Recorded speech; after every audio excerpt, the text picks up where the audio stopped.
Excellent. First half, we really once we settled into the game, we did a good job of getting into them, making them a little uncomfortable. And then third quarter, obviously they got going. The offensive rebounds just killed us. I think that's how they started knocking down threes. It felt like anyway. They had the one possession where they got about 4 shots, and then they did what they do, which is spread you out and play kind of through their pick and roll stuff, and then try to draw two and get people free. They also hit some really tough shots, so give them a lot of credit, but our guys deserve some too for coming back after falling behind.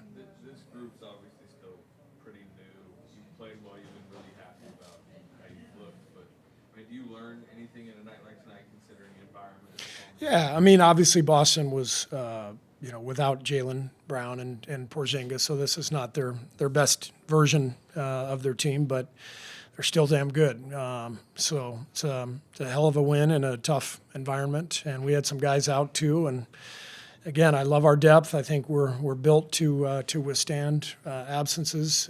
We get a lot of guys who can come in and play big minutes for us and help us win games like these. So it's obviously a good win for us. You mentioned fighting back a bunch, Steve. I think after that play when Gary got that loose ball, you called the timeout. I think you scored 5 or 6 possessions in a row and a couple of offensive rebounds, made a bunch of plays. What did you see about your execution? I saw the last 5 minutes. I thought our defense really showed up. The activity, Gary getting on the floor, Loon getting 2 putbacks. Those were maybe the 2 biggest shots of the game, and then Steph finding Buddy in the corner for that 3. I mean, it was all in sequence. It just felt like we connected the game, got stops, and were able to get scores and close it out. I know you're obviously playing, there's a lot of talk when you're playing a bunch of guys, but when you're playing a bunch of guys all 15, 20 minutes like that, does it help when the way you're getting into everybody defensively?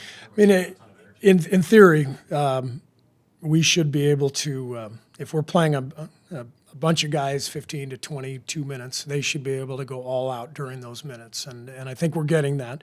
Now, tonight was probably the first game we had 3 guys over 30 minutes. So the game kind of settled into a more traditional NBA game down the stretch. We had Wiggs, Draymond, and Steph out there all playing big minutes. But I thought Gary and Buddy just kind of tag teaming offense, defense, and then Loon, he's made so many big plays for us over the years. I thought his minutes were just massive down the stretch. Yeah, it was massive. I mean, the 6 offensive rebounds, how big is that, especially with the Celtics rebounding the ball? Yeah, I mean, we're going to put Loon and Draymond out there for defense, but one thing with Loon, even though he's not a 3-point shooter or a lob threat, he just generates extra possessions for us all the time. So sometimes it's a tip in or 2 like he had tonight. Sometimes it's a kick back out for a 3. But Loon's a winner. He helps you. Whatever you need, he's there for you. And what do you think about Wiggins' activity on Jason Tatum? Yeah, I love Wiggs tonight. The game started out a little slow for him, but really got into Jason, tried to make it as tough as possible. Jason was still phenomenal and really got it going in the second half. But I thought Wiggs did a really good job on him. I mean, it's Jason Tatum, so it's a tough matchup. You just try to make it as hard as possible. What's the give and take trying to slow him where his passing game's come along? Say it again, I'm sorry. Trying to slow Jason. What's the give and take trying to slow him and throw some help at him where his passing game's come along a little bit?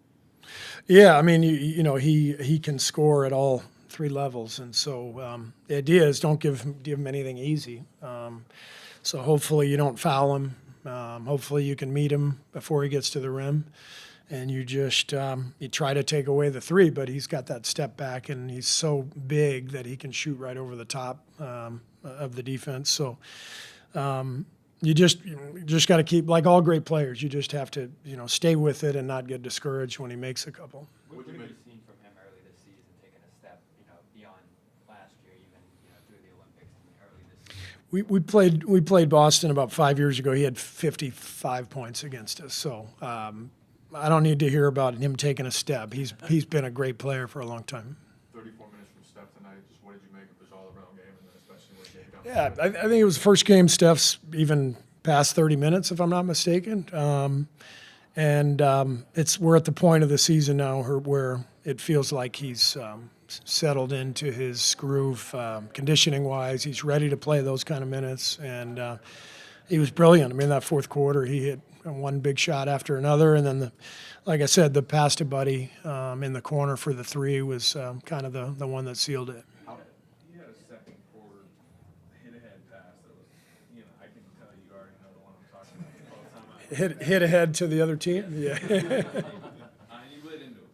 Yeah. And do you feel like there's a little bit more team-wide accountability Yes. this season Yeah. for like that type of, like to win how you want to win, Right. like that can Yeah. happen in the second quarter? Yeah, and the beauty of Steph is I can yell at him, and he lets me yell at him, which sets a tone for the rest of the team. And I yelled at him. It was a 5-point swing.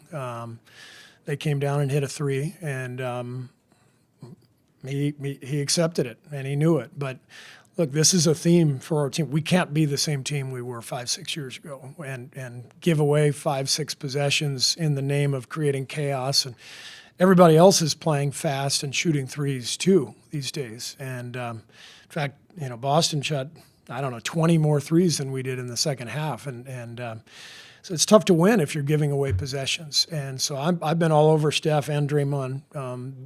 It's incumbent upon them, because they're our leaders and they're the guys who handle the ball the most. They've got to cut back on their decisions, bad decisions like that one. And to their credit, they've done so. How did you find out that Steph is someone you could yell at?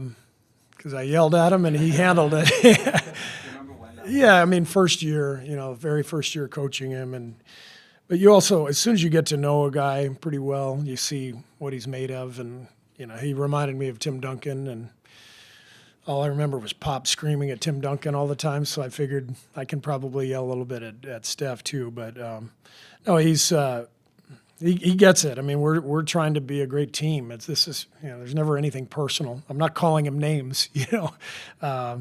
It's just basketball and discipline, and let's be the best team we can be, and all the other stuff goes out the window. We're collaborating. We're trying to win. Thanks.